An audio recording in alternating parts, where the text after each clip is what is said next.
Olá, mais uma vez estamos aqui. Vamos continuar falando do nosso assunto típico dos sábados. Uma lição hoje de número 9. Por que a redenção da Terra é essencial para o plano de Deus? Apesar de estar em minúsculo aí, Terra, pode considerar aí como maiúsculo, o que engloba também o sentido bíblico de Terra, sentido de Terra literal, e não planeta também.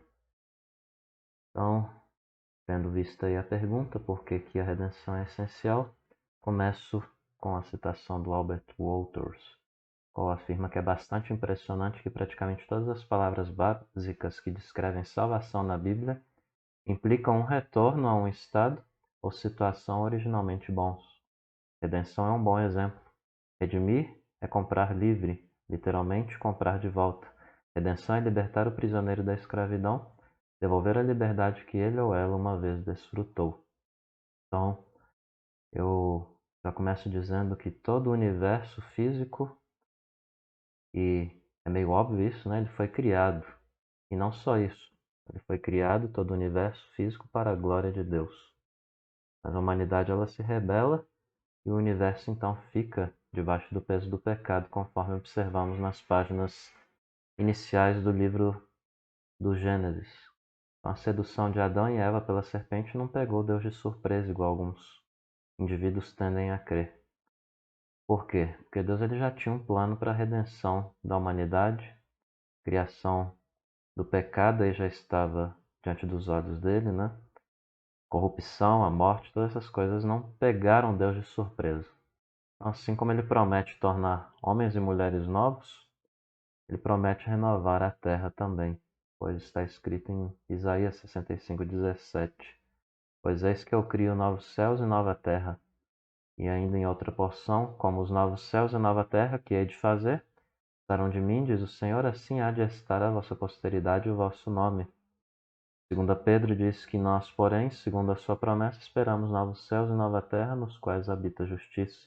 E Apocalipse é dito que vi novo céu e nova terra, pois o primeiro céu e a primeira terra passaram, e o mar já não existe. Então, muitos outros textos bíblicos eles vão fazer alusão à nova terra. E o clímax, então, do plano da redenção da parte de Deus não é o retorno de Jesus, igual muita gente tende a sustentar, nem o reino milenar, mas a nova terra, vão dizer alguns outros pensadores, né? Pode ser Cristo, você pode acreditar assim, mas tem gente que acredita que é a nova terra. Fique claro então isso daí. Onde só então ocorrerá o quê? A correção de todos os erros humanos. Não haverá mais morte, choro ou dor no sentido negativo ou pecaminoso.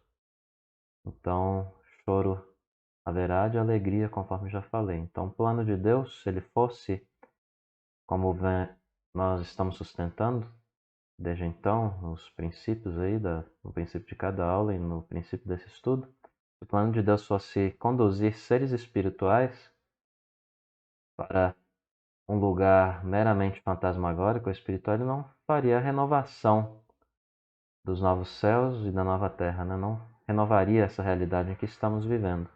Bastaria o céu presente onde as pessoas estão vivendo. Deus ele poderia, suponhamos, destruir também a criação original dele, começar tudo do começo, mas ele não faz assim. Ele não é uma espécie de marxista, ou comunista, ou socialista, que tende a destruir as coisas, fazer revolução, ou coisa do tipo, e começar do zero, né? Não, ele parte aí de uma esfera já existente e renova essa esfera. Então, a criação dos novos céus e nova terra é algo muito bom, assim como a primeira criação que Deus julgou como muito boa, no capítulo 1 de Gênesis. Então, ele nunca renunciou à reivindicação do que ele fez. Ele, portanto, não abandona a sua criação e promete e irá, de fato, restaurá-la. Então, ele unirá céu e terra em uma única dimensão. Entenda aqui céu como um lugar separado aqui da terra, né? Onde estão habitando os que estão com Cristo no presente momento, que partiram dessa para melhor, né? Nesse sentido. E então vai ter, no fim de todas as coisas, essa união dessa esfera aí que a gente pode colocar de uma maneira mais característica como espiritual, em contraste aqui com essa realidade que vivemos aqui presente. Então, o plano de Deus é trazer tudo para debaixo de Cristo. Então, o plano dele é além do que nós imaginamos e ele não rende território para o inimigo. O fato do reino de Satanás estar dentro do reino de Deus implica que o reino de Satanás ele não foge ao controle de Deus. Ele é um parasita no reino de Deus. Usa as coisas de Deus para o seu propósito e para se alimentar e continuar existindo, né? E quanto à obra Paraíso Perdido, do John Milton, que a gente já chegou a mencionar algumas vezes aqui em outras aulas, o Clive Staples Lewis, ele afirma que ler esse livro do Paraíso Perdido de John Milton nos faz perceber como é viver em um universo onde cada metro quadrado, cada fração de segundo são reivindicados por Deus. E aí eu aproveito para linkar essa ideia sustentando que Cristo ele não morreu só para melhorar uma situação ruim. Ele morreu para que pessoas, a Terra, o universo, venham a ser renovados e assim proclamem eternamente a glória dele. E aqui a gente já entra num tópico da lição, o plano de renovação da Terra. Lembrando novamente, pode ser maiúsculo aí também, né? Terra, por Deus. Então Deus ele não desiste da sua criação, e isso a gente observa até mesmo a partir do vocabulário bíblico. Quando a gente observa, por exemplo, termos como reconciliar, redimir, restaurar, recuperar, retornar, renovar, regenerar, ressuscitar. Esses termos que começam com esse prefixo re, eles estão sugerindo restauração de algo que foi perdido ou arruinado. Então, redenção significa comprar de volta o que antes era uma propriedade. Reconciliação significa restauração ou restabelecimento de uma amizade ou unidade anterior. Renovação significa tornar novo outra vez, restaurando a um estado original. Ressurreição, por sua vez, significa se tornar fisicamente vivo outra vez após a morte. Essas palavras elas estão explicando e enfatizando o quê?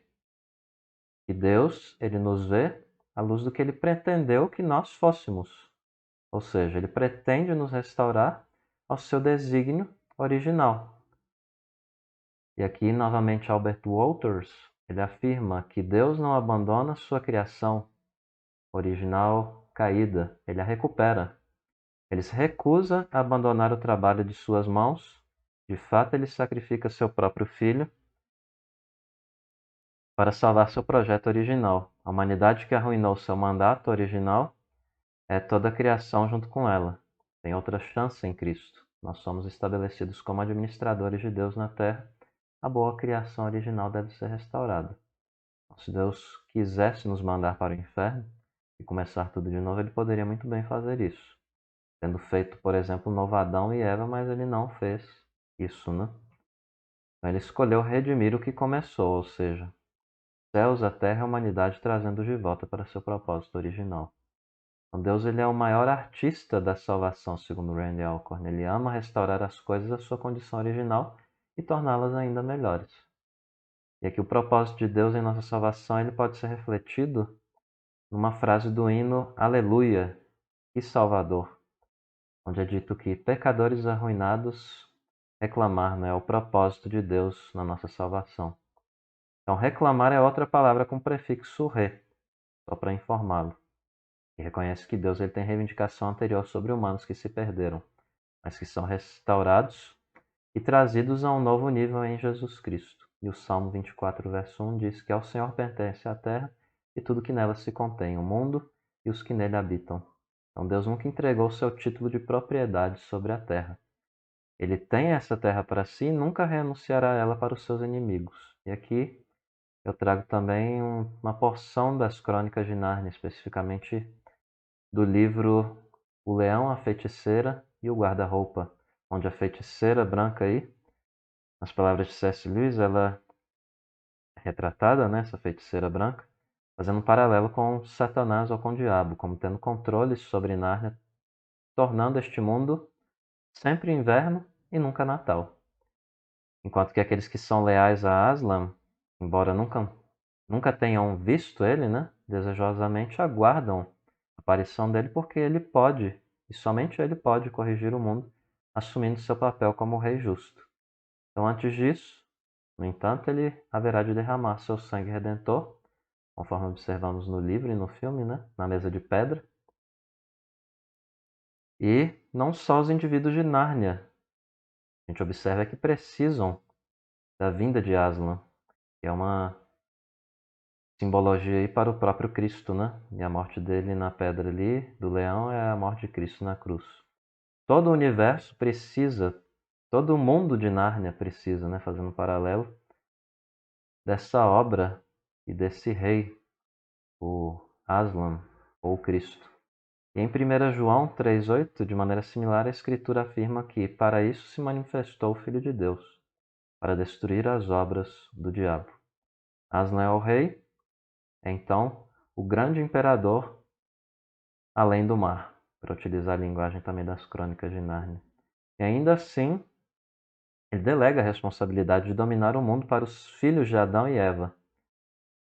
E a saber, esses filhos são, como está aí na imagem, a gente muito bem sabe, né? Pedro, Edmundo, Susana e Lúcia, na tradução para o português. E eles são reis e rainhas de Nárnia. E o que Deus intenciona, então, é que nós venhamos a governarmos a nova terra dele, a qual ele poderosamente livra da maldição do sempre inverno e nunca Natal. A gente também observa essa linguagem aí nos livros das crônicas de Nárnia.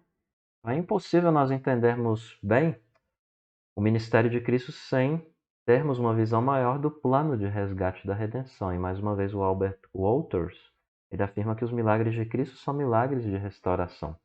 Restauração à saúde, à vida, à liberdade da possessão demoníaca.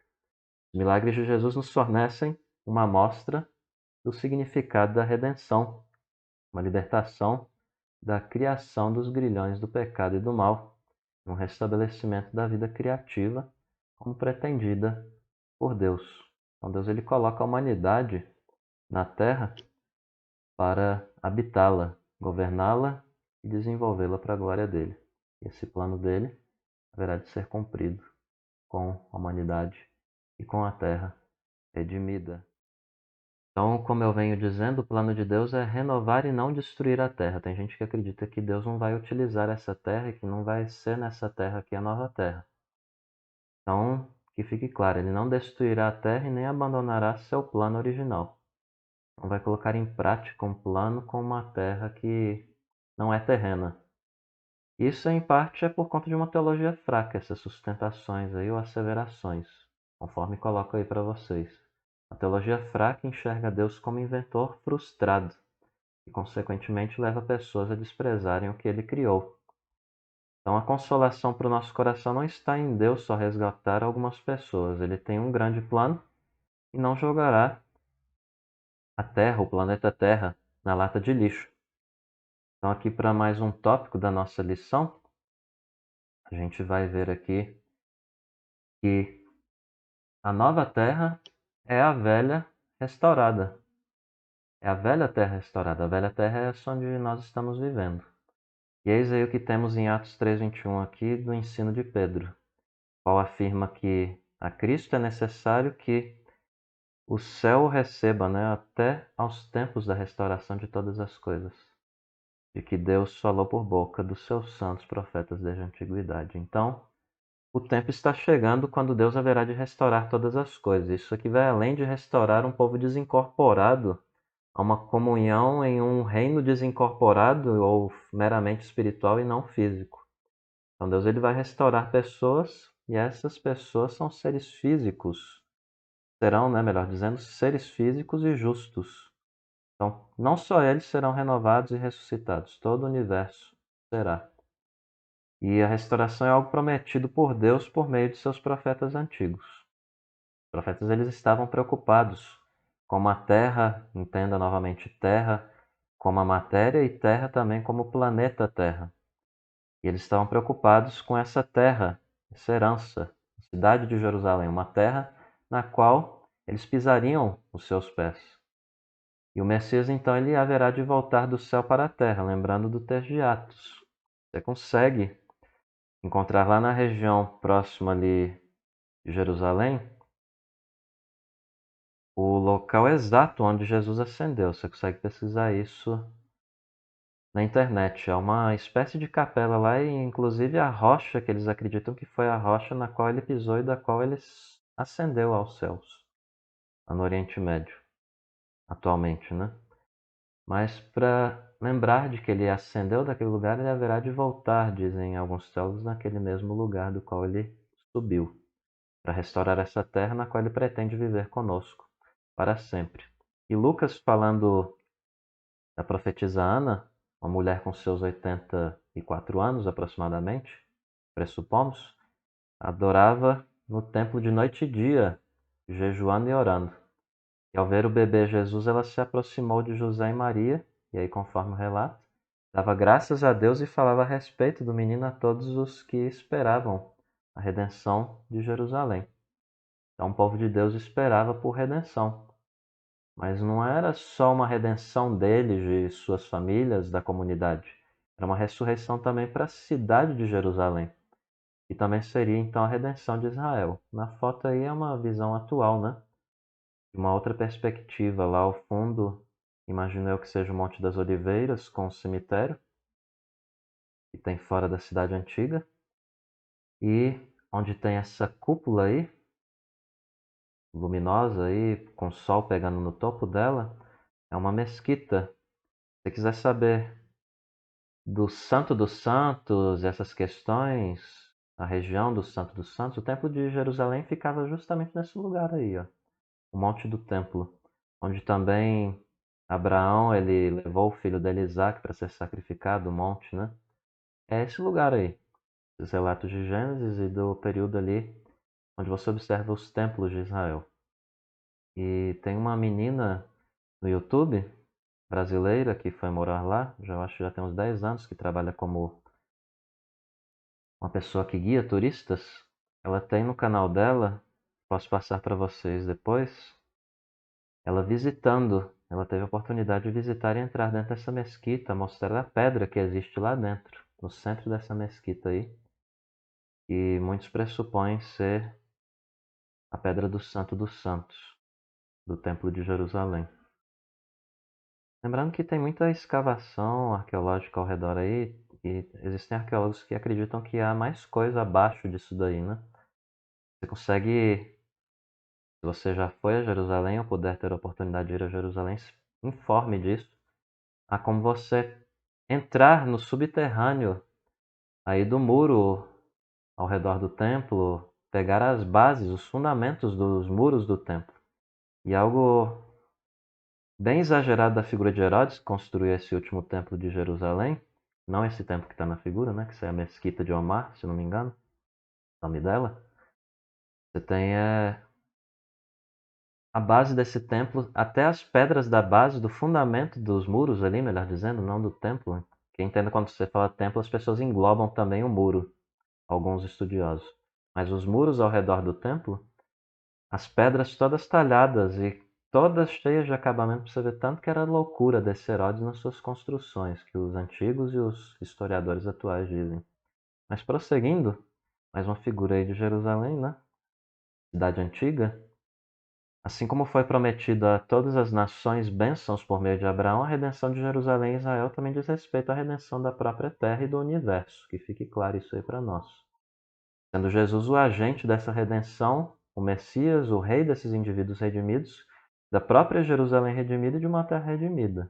Lembrando que o termo redenção ele nunca é aplicado a seres humanos, a não ser o ser humano Deus, que é o Cristo, é ele quem redime. Então, quando você observa teólogos, aí que falam muito de cosmovisão, falam assim que a gente tem que redimir a criação, a cultura, é uma linguagem errada, tá? De acordo com Heber Campos Júnior, por exemplo, que foi meu professor, eu indaguei isso pessoalmente a ele quanto a informações. E ele, nas aulas dele, ele fala muito disso. E ele tira isso daí do livro Por que Amamos a Igreja, do Kevin DeYoung. Ele traz uma citação lá explicando que essa palavra redenção na Bíblia só é usada para a obra da parte de Deus. Então, como que a gente faz em relação à cultura e à criação? A gente não redime, a gente reforma. É o termo mais apropriado. A gente precisa ter esse preciosismo, sim. Então, o Evangelho do Reino, segundo a Escritura, aponta aí para o fato do aspecto de uma realidade maior debaixo da qual está algo sob alguém. Então o reino é de Cristo, é o reino de Deus. A gente observa muito isso na Bíblia. O reino dos céus, o reino de Deus, o reino de Cristo, o reino do Espírito Santo. Então Deus ele planeja uma redenção com alcance amplo. Não é apenas um alcance específico como a humanidade. Stephen Lawson ele afirma que qualquer pecado que tenha tocado e poluído algo, Deus haverá de redimir e limpar. Então, se a redenção não for tão longe quanto a maldição do pecado, então Deus falhou. Qualquer que seja a extensão das consequências do pecado, também deve ser a extensão da redenção. E a terra que nós conhecemos agora, então, chegará a um fim, não um fim de destruição que vai deixar de existir, mas que ela vai ser renovada. Então, não é um fim final. E Apocalipse 21:1 mostra que essa terra, do jeito que ela está agora, ela passará, né? A primeira terra, conforme já lemos. E aí haverá então um início no tempo da nova terra.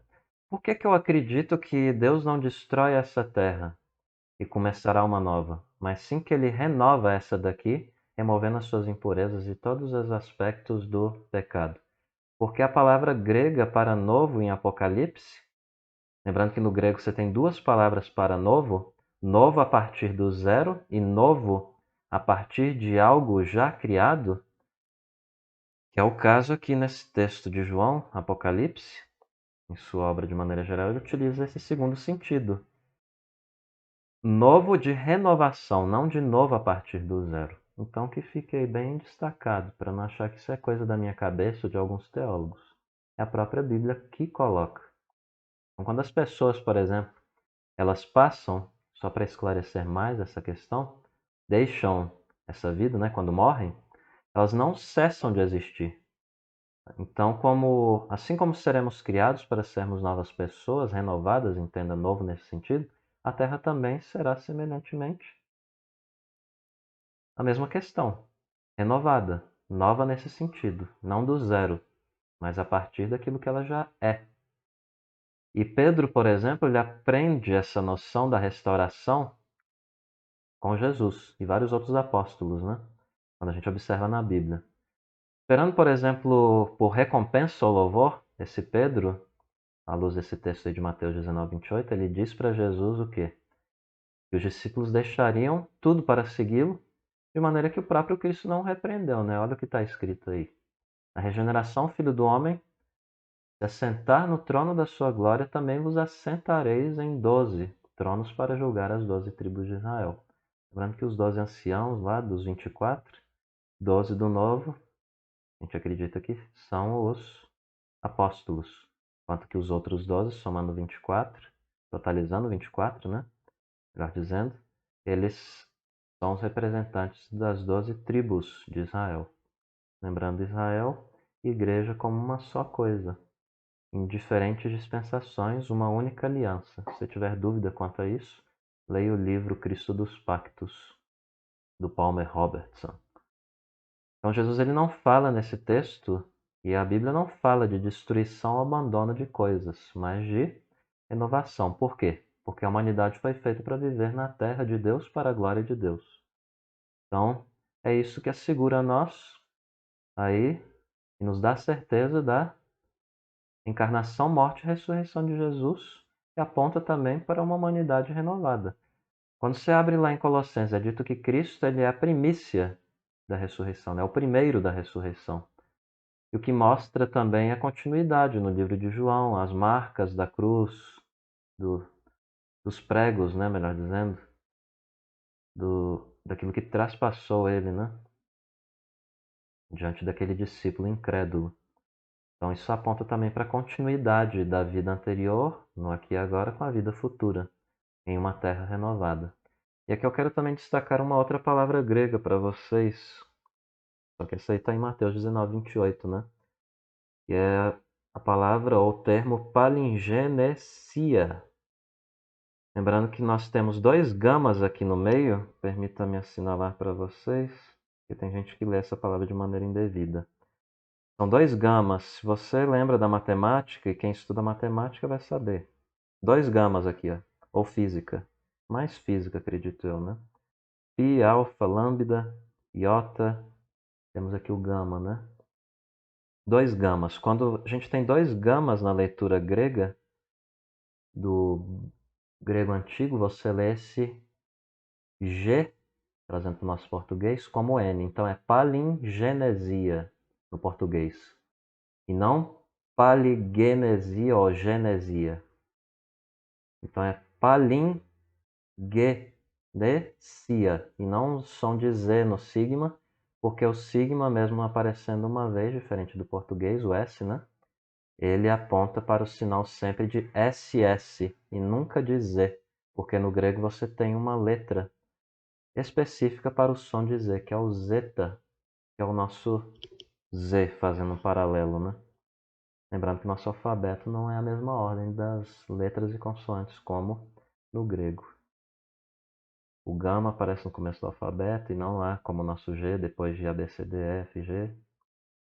Mas fica a dica aí. Esse termo palingênese, então, ele vem de dois termos. E juntos eles significam novo Gênesis, literalmente. Ou voltar da morte para a vida, interpretando o termo, né? E esse termo aqui a gente utiliza para uma palavra na teologia que pode também ser traduzida como regeneração. Regeneração aplicada à nova terra, ao universo e às pessoas. Então Jesus ele tem em vista aí todas as coisas na terra. Ele haverá de remover todos os aspectos terrenos presentes que são pecaminosos, o que trará então uma realidade ainda melhor do que foi no jardim do Éden. Isso a gente observa em Romanos, quando fala da superabundância da graça e o estado superior que estamos em Cristo acima de Adão. E para falar um pouco de literatura, mais uma vez, falamos das Crônicas de Nárnia, agora a gente fala do Hobbit, do Tolkien. Ele retrata ali no livro dele, isso aqui não é o livro do Senhor dos Anéis, não. Ele tem um livro do Hobbit, que é anterior ao livro do Senhor dos Anéis, na questão histórica. Ele lhe fala então de uma visão semelhante de renovação, para aproveitar a linguagem bíblica que estamos falando, a palingenesia. Quando, por exemplo, o rei anão, o Thorin, né? É difícil falar isso em português, mas eu vou falar em português. O Thorin, escudo de carvalho. Ele fala suas últimas palavras a Bilbo, bolseiro, né? Tá aí na imagem do filme, né? Eu já vi o filme, muito bom, apesar de ter mudanças lá no filme lá que incluem personagens e alteram algumas coisas, né? Mas é para dar enredo. E a gente entende e respeita o filme, a liberdade do diretor. Mas ele fala suas últimas palavras a Bilbo Bolseiro com quem ele havia cometido injustiça, né? Esse aí que é o Thorin, né? Ou Thorin. Ele diz assim, agora vou, né? Ele diz, adeus, vou agora para os salões da espera, sentar-me ao lado de meus antepassados até que o mundo seja renovado. Já que abandono agora todo ouro e prata e vou para onde eles têm pouco valor, desejo partir com a sua amizade. E retiro minhas palavras e ações junto ao portão. Quem viu o filme e leu o livro vai saber do que é o contexto aí, né? Basicamente, o contexto é de que ele ficava menosprezando o Bilbo, né? Tratando ele de maneira indevida. E aí, no fim, a gente tem essas belas palavras aí, né? O que aponta para uma continuidade, né? Em específico nessa terminologia aqui, ó. Vou partir, mas com a sua amizade. Apontando para o quê? Continuidade entre a vida presente e a vida futura. E tudo aquilo que a gente já falou de preservação da memória, e alguns laços que terão essa continuidade, né? Nessa nova família aí da fé. E aí ele pega aqui e já fala, retiro minhas palavras. Aqui tem a questão do perdão e outras coisas que poderíamos trabalhar. Mas aqui o que eu quero destacar é que Tolkien, apesar de uma perspectiva mais católica, né? Enquanto que Lewis ele tem uma perspectiva anglicana, o Tolkien ele reflete ainda assim teologia bíblica no seu livro, na sua fantasia, né? Com a frase aí, até que o mundo seja renovado. Isso é bem bíblico. E o Thorin aí, né, ele vai dizer então que vai para os salões da espera. Sentar-me ao lado dos meus antepassados. E o que é isso daqui? Fazendo um paralelo para o nosso propósito. É o céu intermediário ao presente. Mas ele esperará até que o mundo seja renovado. O que isso significa? O céu eterno ou futuro. Então aí o céu eterno a não ser vivido em um mundo inferior, mas em um mundo ressuscitado. O que aponta para o nosso destino final, que é viver para sempre em uma terra restaurada e renovada. E aqui eu também aproveito para trazer o filme A Paixão de Cristo, do Mel Gibson, né? Onde você tem o ator aí, né? Com toda a questão de contexto que eles buscaram retratar de maneira mais fiel possível. Infelizmente, isso vai valer mais para o presbiterianismo da IPB. Tem gente que vai condenar esse filme, né? Falando que é pecado esse filme. Assim como qualquer tipo de imagem ou arte que se refira a alguma pessoa da Trindade. No caso aí, a pessoa que geralmente é retratada é Jesus Cristo, né? Eles vão fazer isso à luz do catecismo de Westminster.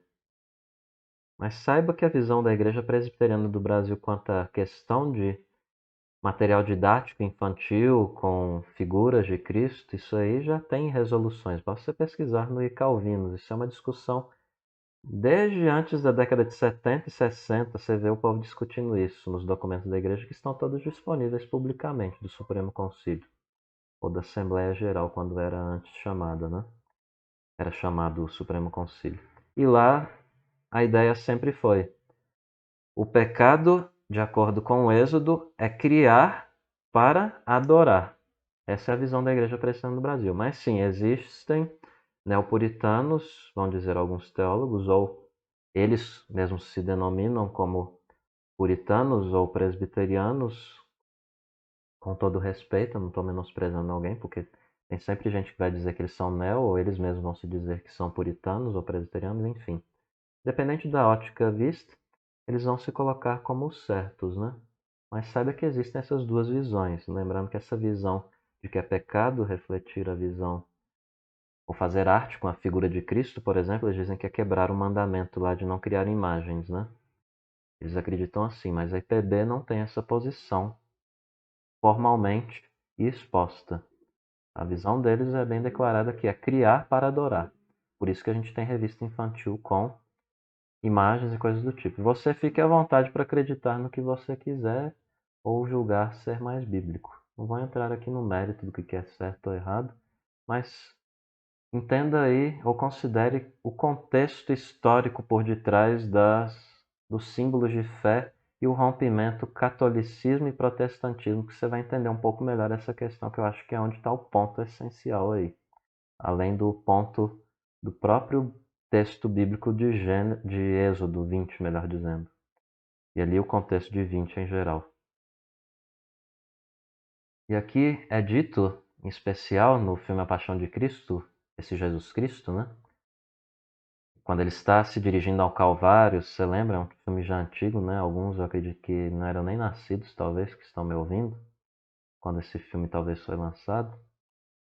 Mas ali ele tem o Cristo ajoelhado sob o peso da cruz. Ele diz com a sua mãe chocado o seguinte, né? Nessa cena aí, ó. Você pode pesquisar e ver, vai ser justa essa cena aí. Eu tive cuidado de pegar. E ele diz para ela o quê? Eu faço novas todas as coisas. E o que é isso daí? São palavras, ao meu ver, fazendo a interpretação, né? Tomadas propositadamente de Apocalipse 21:5 e colocadas ali no contexto, né? Onde são ditas ali pelo próprio Jesus ressurreto em relação à nova terra essa questão, onde uma humanidade renovada haverá de viver uma nova terra renovada alegremente na presença desse Salvador ressuscitado. E fez tudo isso possível como? Pagando um preço inconcebivelmente excelente na cruz. Então a redenção ela traz o plano original de Deus, né? Lembrando que redenção é igual a retorno. E aí não entendo um retorno meramente inferior, mas um retorno de restauração e de melhora. E David Chilton, ele afirma o quê? Que Adão e Eva e seus filhos, ou Kilton, não sei como diz o nome, deveriam estender as bênçãos do paraíso por todo o mundo. Salvação, portanto, restaura o homem ao seu chamado e propósito originais e garante que aquele mandato original do homem, exercer domínio sobre Deus por toda a terra, será cumprido. Então, se por conta da queda Deus ele tivesse, por exemplo, desistido do plano original da humanidade preencher a terra e dominá-la, conforme Gênesis 1:28, ele não teria repetido isso para o próprio Noé, após o dilúvio, lá no capítulo 9, quando ele fala: sede fecundos, multiplicai-vos e enchei a terra. Então, enquanto o pecado e a maldição eles não forem removidos permanentemente, as pessoas serão incapazes de exercerem boa administração dessa terra. Então, nosso propósito presente não pode ser separado do propósito eterno, declarado por Deus de que dominaremos a nova terra, para sempre e como filhos e herdeiros dele eternamente.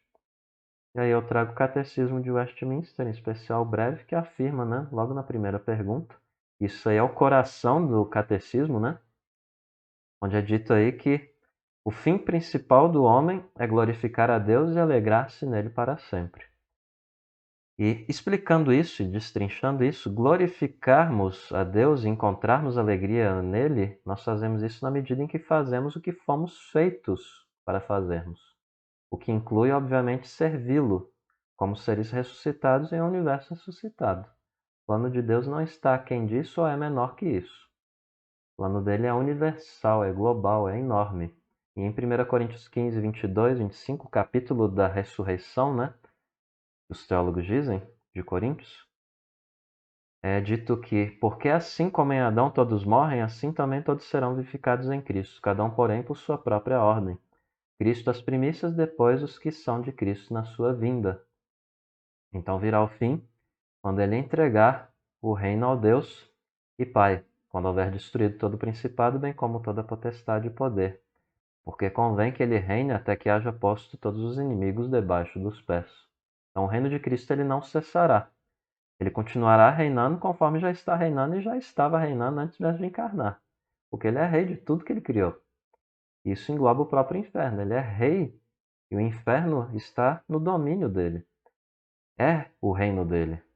Porque ele tem poder sobre essas coisas. Ele derrotará de maneira definitiva e julgará seus inimigos. Isso para trazer mais glória. Não sabemos por que ele resolveu fazer assim. A história está desse jeito. A não ser que é para a glória dele. Então a missão de Cristo é redimir o que foi perdido na queda, vencer todos que buscam competir por esse reino, autoridade e poder de Deus.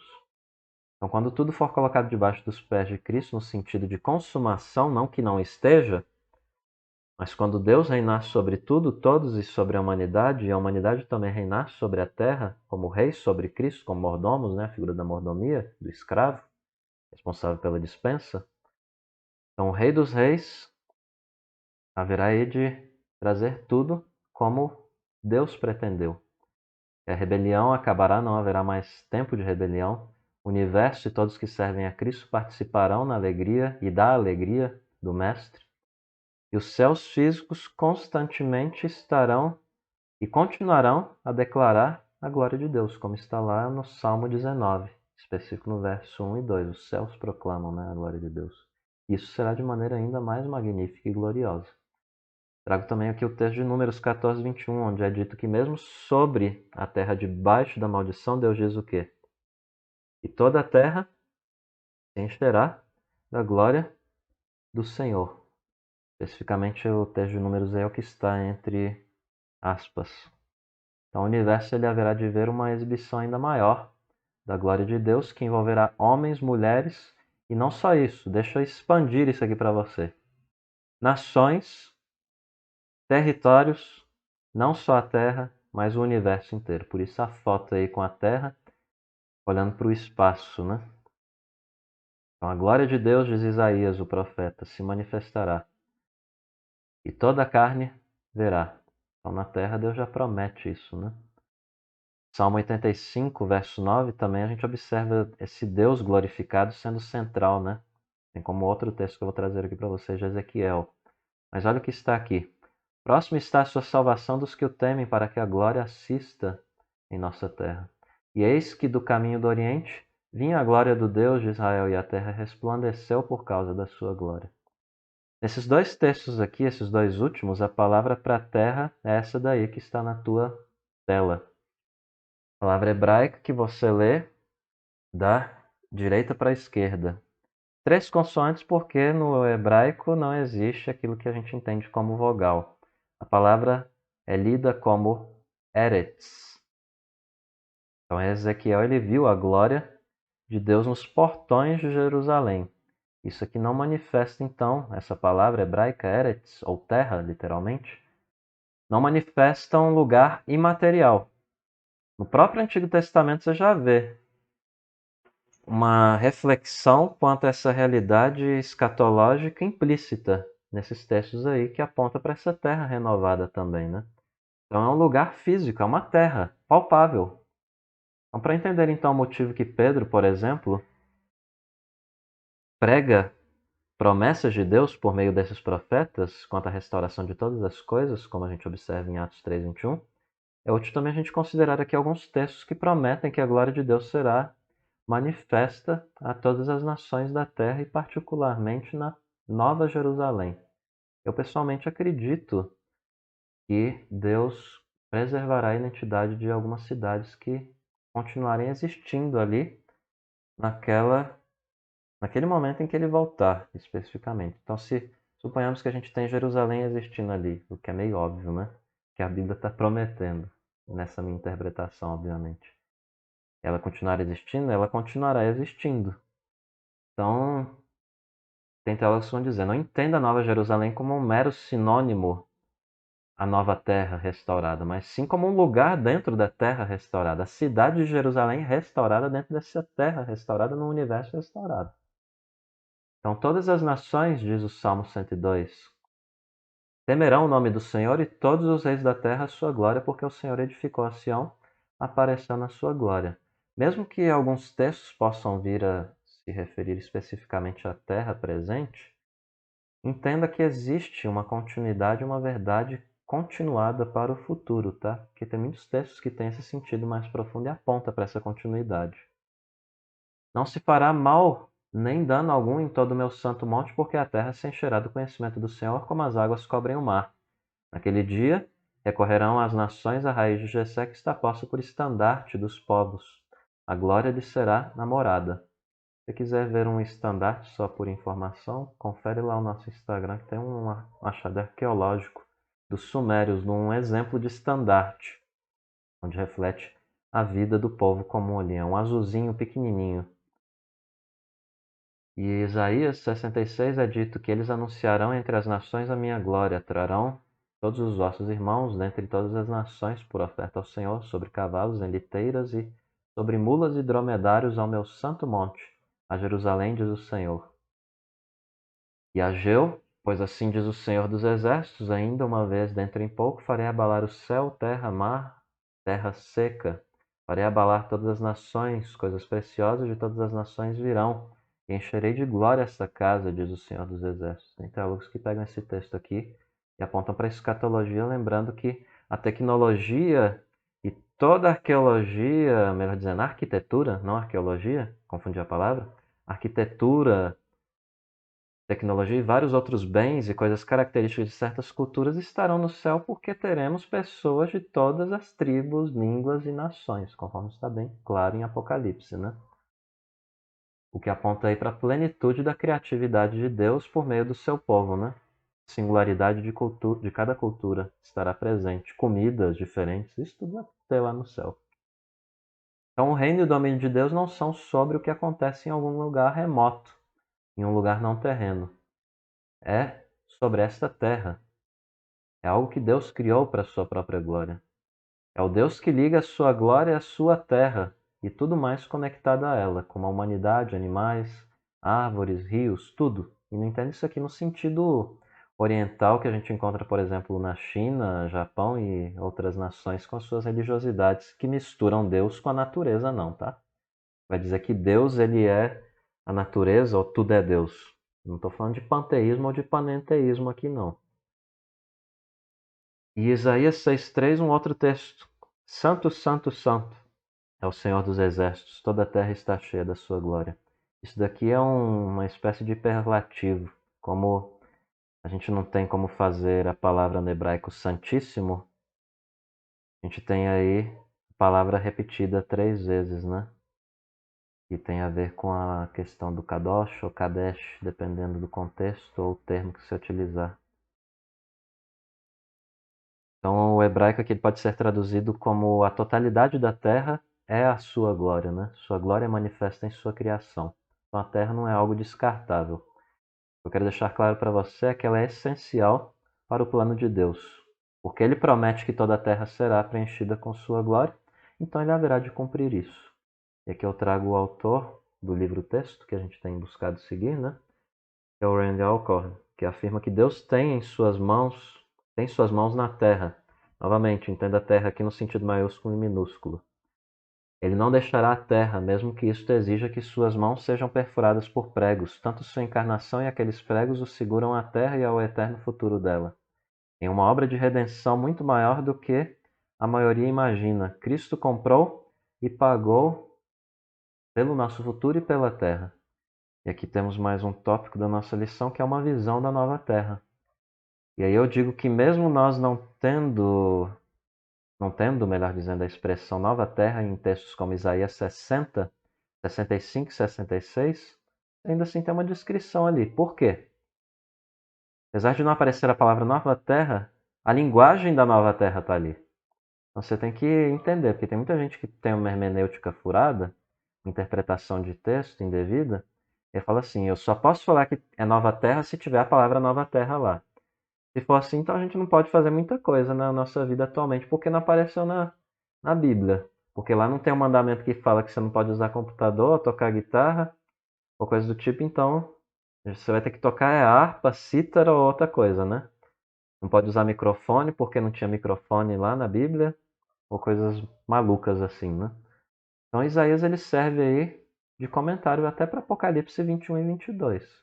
E mesmo não utilizando a palavra nova terra, tem que ser considerado junto aí. Esses textos devem ser trabalhados juntamente. E aí no início da sua mensagem profética aí desse capítulo, né? Ele mostra aí Deus dizendo ao seu povo em Jerusalém o seguinte: sobre ti aparece resplendente o Senhor, e a sua glória se vê sobre ti. As nações se encaminham para a tua luz e os reis para o esplendor que te nasceu.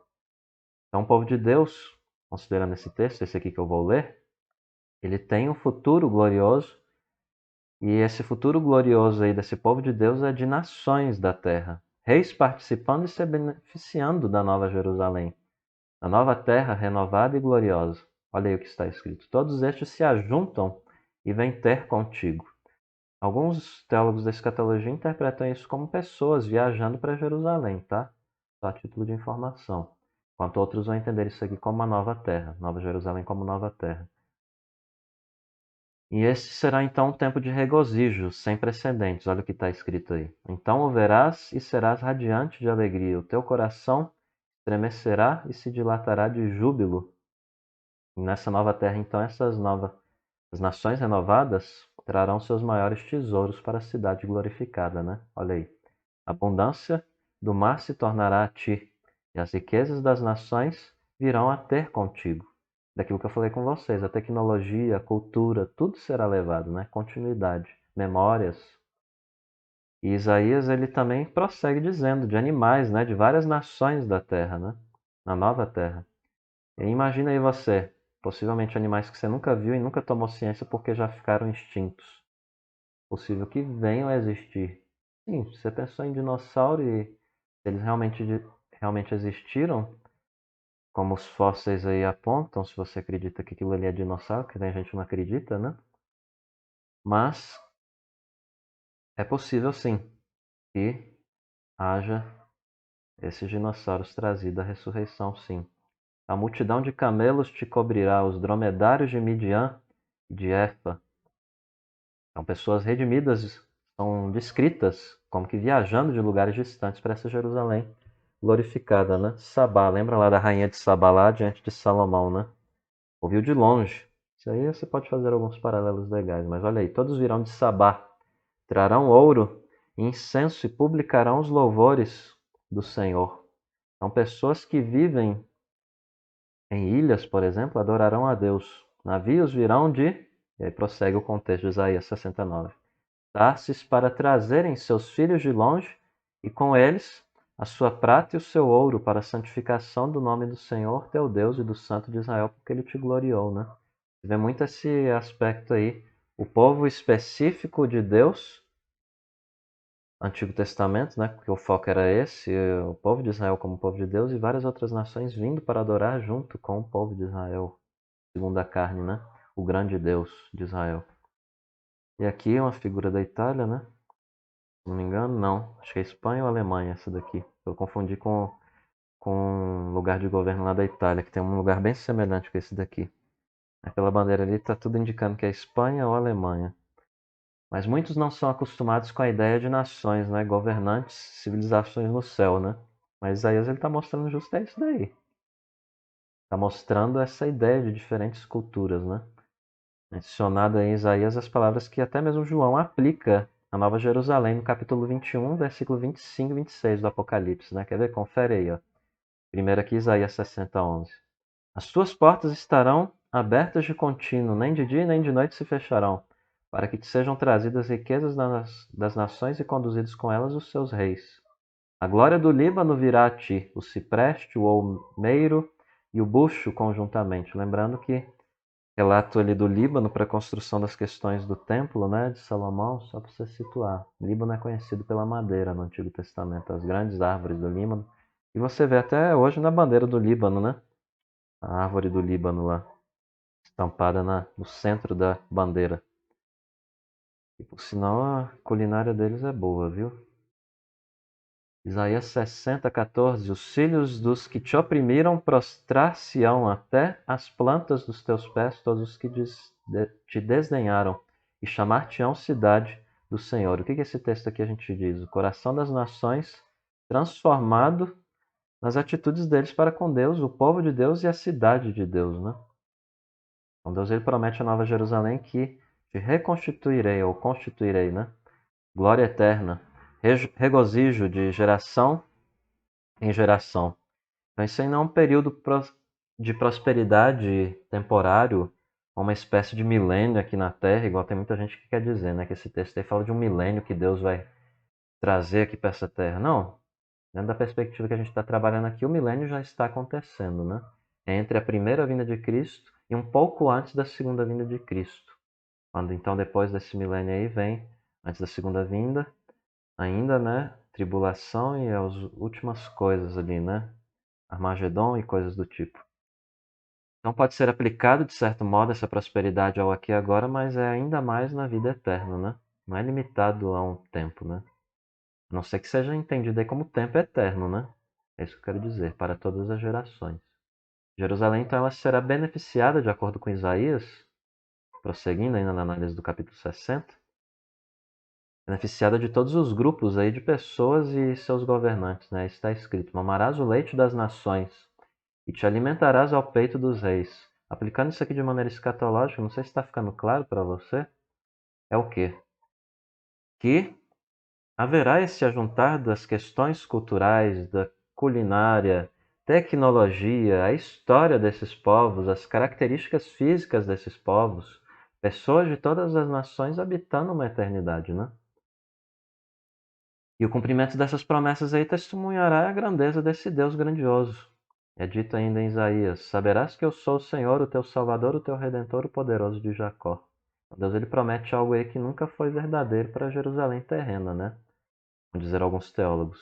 Farei da paz os teus inspetores e da justiça os teus exatores. Nunca mais se ouvirá de violência na tua terra, de desolação ou ruínas nos teus limites, mas aos teus muros chamarás salvação e às tuas portas louvor. Aí a gente pode fazer um contraste bem claro com as questões de guerra constantes ali, né? Atualmente entre Jerusalém e os povos, Israel e os povos ali ao seu redor. Isaías então ele fala algo aí que João liga à nova terra no Apocalipse 21 e 22. Nunca mais te servirá o sol para a luz do dia, nem com o seu resplendor a lua te alumiará, mas o Senhor será a tua luz perpétua e o teu Deus a tua glória. Nunca mais se porá o teu sol nem a tua lua minguará, porque o Senhor será a tua luz perpétua e os dias do teu luto findarão. E aí você observa, né, da Nova Jerusalém em Apocalipse, é dito que jamais penetrará coisa alguma contaminada, nem o que pratica abominação e mentira, mas somente os inscritos no livro da vida do Cordeiro. Então, Isaías ele fala aí, ó, justamente do quê? Daquilo que eu disse para vocês no slide anterior ali, que não pode ser aplicada à vida antiga aqui, né, nessa terra, no presente. Olha aí, ó. Todos os teus serão justos para sempre, herdarão a terra. E novamente terra, aquele termo, né? Eretz. Eu deixei bem destacado, transliterado para você conseguir ler em português. E Richard Moll, ele afirma que a Terra será deles, não por uma década, século ou milênio, né? Como eu já disse para vocês, né? Que tem gente que acredita que Deus ele vai rebatar o povo dele, né? A igreja dele. Tem gente que acredita nisso aqui. Eu acho que tá errado, tá, povo? Mas só para informação. Igual o Deixados para Trás, aquela literatura e aquele filme. Ele vai levar o povo dele e aí ele vai deixar um povo aqui numa espécie de tribulação ou coisa assim. E aí depois de um período ele vai vir com esse povo voltar, reinar com eles aqui durante 1000 anos, depois vai voltar. Aí fica esse vai e volta, vai e volta, vai e volta, dependendo da abordagem que você pegar do dispensacionalismo, que é o nome disso, né? É uma visão aí de um século e meio para cá, ou menos, diria um século e 20 anos talvez. Eu não lembro a data específica. Mas é uma visão recente que é trazida no nosso Brasil aí, enfatizada muito na Igreja Assembleia de Deus e no pentecostalismo de maneira geral, tá? Neopentecostalismo entenda também. Então, apesar das referências aí nesses textos de sacrifício de animais é um templo, o texto como um todo, de acordo com Randy Alcorn, ele apresenta uma descrição profética da nova terra futura. Então não há motivo para nós acreditarmos que essas descrições elas vão ser cumpridas de maneira menos literal do que em Isaías 52, 53, até porque esse texto ele detalha a morte do Messias, dizendo que ele foi moído por nossas transgressões, sacrificado como cordeiro, contado entre transgressores. É o texto do servo sofredor, né? Específico capítulo 53, onde é dito que ele suportou nossos pecados e intercedeu pelos transgressores, por exemplo, né? Eu quero dizer que por conta das palavras sobre a primeira vinda do Messias serem tão meticulosamente cumpridas, você pegar esse texto de 52 e 53 de Isaías, você vê que isso se cumpre literalmente ali na Terra. Não significa que isso daí vai significar que vai ter essa coisa aí de milênio, igual o povo dizer que vai ter milênio aqui e vai ser cumprido aqui agora, do jeito que a Terra está. Porque tem gente que acredita nisso, né? Porque ainda não aconteceu, dizem eles, né? Isso aí é apontando para a vida futura, povo. Aponta aí para a vida eterna, né? A terra renovada e reinaugurada aqui nessa terra, né? A terra renovada, a nova terra, o novo céu e nova terra, renovada e trazida aqui a essa terra. Então, o cumprimento ele será na Nova Jerusalém, entenda aí, se você entender Jerusalém como uma cidade que existirá, se você acredita nisso, ou tomar essa abordagem, e pode se aplicar no sentido amplo, se o texto estiver falando de Nova Jerusalém como a nova terra, né? Então, aplica-se a essa eternidade. E aí, já trilhando aqui a porção final do estudo, último tópico, acredito eu, a redenção das nações e da cultura. Então, Isaías e João, eles usam essa linguagem semelhante, sustentando aí, por exemplo, a luz de Apocalipse, o quê? Que é a citação de texto, né, que João faz. Ele faz muito isso no Apocalipse. Ele cita mais do que todos os outros livros do Novo Testamento os profetas do Antigo Testamento. Os reis da terra lhe trazem a sua glória para a Nova Jerusalém, né? Trarão a glória e a honra das nações. Então, embora João ele não desenvolva mais o texto no Apocalipse, Isaías ele é bem específico sobre o que será trazido à Cidade Santa. Aqui a visão já do outro lado do Monte do Templo, né? Que acredito que é uma visão deslocada e o Monte das Oliveiras está à direita. E aqui o cemitério que eu falei abaixo, né? Todo cinza. Abaixo do muro aqui da cidade externa. Lembrando que você tem um muro interno ali, que é onde você tem ali hoje o resto daquilo que o povo acha que é o resto do Templo de Jerusalém, mas é do muro exterior do Templo de Jerusalém, que é o Muro das Lamentações, onde os judeus ficam lá balançando assim, os ortodoxos, né? Onde colocam pedacinhos e pedidos de oração que são recolhidos e depois são levados para uma outra ocasião. Eles têm todo um ritual com aqueles papeizinhos lá. Não vou ficar explicando isso, mas a gente entra em arqueologia aqui, a gente está falando de escatologia, né? Então, os textos aí de Apocalipse e Isaías, eles estão mencionando o quê? Produtos culturais de nações pagãs. Lembra lá? Eu mencionei para vocês lendo o texto. Os textos, né? Navio de Tarsis, tecnologia marítima, o que implica que a gente continue com tecnologia marítima desenvolvida por outros povos à luz de Tarsis, né? Lembrando que Tarsis era um povo que é conhecido pelos seus navios, né? E hoje é até dito numa das profecias lá do Antigo Testamento que deixaria de existir esse povo, né? Tarsis, esse lugar. E alguns arqueólogos ligam isso ao fato de que lá já não existe mais nada e a profecia de de Deus foi cumprida, no sentido de que eles usam os pescadores, aquele lugar que era Tarsis, para secar as suas redes, se não me falha a memória, eu acho que é Tarsis mesmo. Árvores do Líbano, você mostra aí o aspecto da natureza bela, né? Questão de edificação, árvores. Camelos de Efa, meios de transporte, você pode lembrar, né? Ouro, incenso de Sabá. O que cada nação tinha de melhor, né? É levado e trazido aí para a proclamação e louvor do nosso Senhor e para a vida eterna, né? Então, os tesouros culturais, que antes eram ligados à idolatria, à rebelião, a gente observa que eles serão trazidos à luz de Apocalipse para o quê? Para o uso da glória de Deus. Ou seja, o resultado da cultura humana terá um importante papel e continuará tendo por toda a eternidade, porque essa tecnologia e toda a cultura continuará sendo desenvolvida eterna e para sempre, né? Eternamente. E aí o Richard Moore ele diz que os mesmos navios de Tarsis, as árvores do Líbano mencionadas, né, em Isaías 60, são consideradas em Isaías 2, melhor dizendo, como objeto de orgulho, mas depois, na eternidade, serão usados para a glória de Deus. Olha aqui o que diz Isaías do dia do julgamento, quando homens se meterão nas cavernas das rochas, nos buracos da terra ante o terror do Senhor e a glória da sua majestade quando ele se levantar para espantar a terra. E Apocalipse fala também na mesma linguagem aí, fala nas cavernas e nos penhascos dos montes. Isaías também complementa aí que Deus cortará com ferro as brenhas da floresta e o Líbano cairá pela mão de um poderoso. Então, o que tudo isso aí está reforçando? Aquilo que eu já estou falando, né? Indivíduos que colocaram o seu orgulho, a sua esperança, a sua adoração, a sua confiança em algum aspecto da ordem criada, no caso aí os navios, as florestas, né? Deus demonstrou a eles o quê? A superioridade dele mesmo, né? Como Deus derrubando essas florestas, afundando esses navios e mostrando que o homem não deve confiar em algo da sua própria mão, ou criado por sua mão, ou no seu poder, no seu dinheiro, na sua cultura, sua estabilidade. Nosso orgulho, a nossa confiança não deve ser colocada esperança nessas coisas, mas em Deus.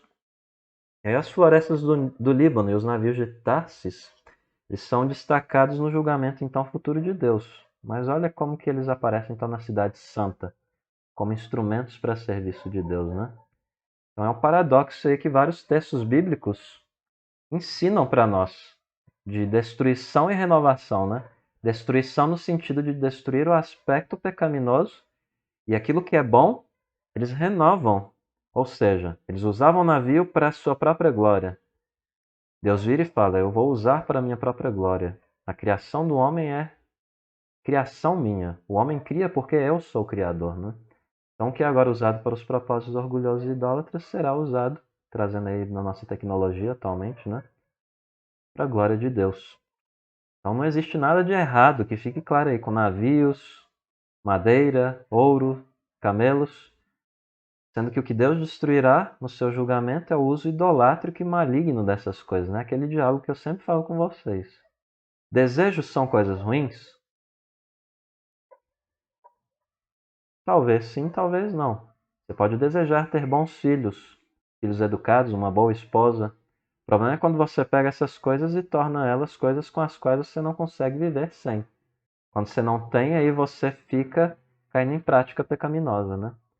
E aí, então, tendo destruído, prosseguindo as nossas perversões, né, os nossos falsos sonhos, né, e falsas esperanças nos dons que são de Deus, que até os dons de Deus a gente perverte, né? Deus ele reverterá essa história e vai restaurar esses dons, de maneira que eles sejam para a glória dele. A nova terra inclui maravilhas naturais, cidadão de várias nações aí, né? Cidadão de várias nações, e tesouros culturais, o cidadão, melhor dizendo, né, de várias nações e tesouros culturais vão ser trazidos aí se tiverem em Cristo, né? Então, a vívida descrição da nova terra em Isaías 60 e outros textos, ela é imediatamente seguida, se você analisar o contexto em si, no capítulo 61 de Isaías, pelo próprio texto messiânico usado por Jesus para inaugurar o seu ministério. É bastante curioso, olha o que está escrito aí, né? O Espírito do Senhor, Deus, está sobre mim, Porque o Senhor me ungiu para pregar boas novas aos quebrantados, enviou-me a curar os quebrantados de coração, a proclamar libertação aos cativos e a pôr em liberdade os algemados. Então, a encarnação, a expiação, a ressurreição, ou seja, a obra de Cristo, de maneira geral, a ascensão, você pode incluir também, o retorno dele, trazem aí a consumação da redenção para pessoas e não só para pessoas. Vamos complementar. Para Jerusalém, seja no sentido literal, se você quiser entender assim, ou no sentido amplo de terra, universo. A missão de Cristo é o quê? Reivindicar, libertar habitantes da terra e a própria criação. E ele veio então para redimir não só indivíduos, vou ressaltar também, mas também nações, culturas, tecnologia e tudo mais que você imaginar. Comida, proceder e tudo mais. A totalidade da ordem criada. A obra das mãos dele, assim como as florestas do Líbano, as obras das mãos das suas criaturas, os navios de Tarsis, conforme vem enfatizando. E aqui um teólogo sistemático, Hodge, não o Charles Hodge, tá? Da teologia sistemática da Agnus ou Agnus. Aqui é outro Hodge. Ele afirma o quê? O céu como lar eterno do homem divino e de todos os membros redimidos da raça humana deve necessariamente ser completamente humano em sua estrutura, condições e atividades. Suas alegrias e ocupações devem ser racionais, morais, emocionais, voluntárias e ativas. Deve haver o exercício de todas as faculdades, a gratificação de todos os gostos, o desenvolvimento de todas as capacidades latentes, a realização de todos os ideais. Observe o termo todo para ênfase aí que ele está utilizando. A razão, a curiosidade intelectual, a imaginação, os instintos estéticos, as afeições santas, as afinidades sociais, os recursos inesgotáveis de força e poder nativos da alma humana devem todos encontrar no céu exercício e satisfação. Então, sempre deve haver um objetivo de esforço diante de nós, sempre futuro. O céu experimentará a flor consumada, o fruto de toda a criação e de toda a história do universo. Recapitulando então, cristãos falam muito sobre ser feito, ou sobre o ser feito novo em Cristo, né? Ou de ser feito novo em Cristo, as coisas serem feitas. A presente lição fala sobre a restauração do plano original de Deus, de a humanidade não ser manchada pela corrupção e maldição do pecado. Vou colocar uma virgulinha ali, eu acho. A visão é diferente da tua ou da que você tinha? De quais maneiras? Liste algumas das palavras do tipo re, do prefixo re, né? Que são usadas na Bíblia para descreverem o plano de Deus para a humanidade e para a Terra.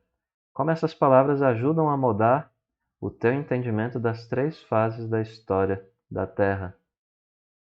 O sabermos que nossos corpos serão consumidos pelo apodrecimento após a morte, mas que Deus irá ressuscitá-los como corpos novos, faz sentido que a terra seja destruída e ressuscitada como uma nova terra por Deus?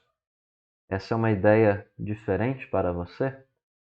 Um carro novo ainda é um carro, não um não carro, mesmo que tenha muitas características novas e diferentes. Como essa mesma ideia se aplica ao teu entendimento da nova terra e dos novos corpos? A terra continuará sendo a terra? Novos corpos continuarão sendo corpos? Aqui a linguagem é mais ou menos assim, de terra antiga e terra futura. É como um carro. Por exemplo, você tem um carro, um modelo de carro tal. Não vou fazer propaganda aqui não. E aí o povo vai e relança o novo carro do tipo A. E aí esse carro ele vem com algumas mudanças. É o mesmo carro, o mesmo nome, a mesma coisa, mas com algumas variações, né? Melhoradas, espera-se, né? Questão 5. Compare Isaías com Ezequiel e Apocalipse. Textos aí, né? Embora algumas declarações de passagens do Antigo Testamento não possam ser aplicadas à Velha Terra, que ainda está debaixo da maldição, algumas falam claramente sobre a Nova Terra. E o que essas passagens sugerem sobre a vida na Nova Terra? E aí nós encerramos a lição por aqui.